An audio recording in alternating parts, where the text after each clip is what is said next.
நம்ம மார்க்க அறிஞர்கள் குர்ஆனுடைய அடிப்படையில், நான் நிறைய குர்ஆன் ஆயத்துக்களை அதனுடைய தஃப்சீர்களை சொல்லிட்டு போனால் லேட் ஆகுங்கிறதுனால சுருக்கமாக சொல்கிறேன். ஆனால் எல்லாம் குர்ஆன் ஹதீஸினுடைய அடிப்படையில் செய்யப்பட்ட விஷயம், நமக்கு நம்ம சாதாரணமாக புரிஞ்சு கொள்ள முடியக்கூடிய விஷயம். மார்க்க அறிஞர்கள் நம்ம யாரை பின்பற்றணும் அப்படிங்கிறதுக்கு 2 அளவுகோல் சொன்னாங்க.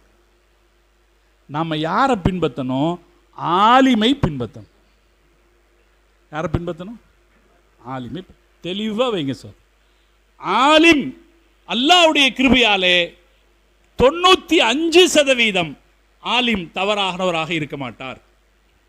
நான் ஒரு 5% தான் வைக்கிறேன். 95% ஆலிம் என்ன செய்ய மாட்டார்? தவறானதாக இருக்க மாட்டார். ஆலிமை பின்பற்றணும். அறிஞர்கள் சொல்வார்கள், ஃபைன்னல் ஆமிய மஅமூரும் பித்தக்லீதி மை யஸிக் பிஇல்மிஹி. ஆலிம்னா கூட என்ன ஆலிம்னா, நீங்க நம்பிக்கை வைக்கிற அளவுக்கான ஆலிம்.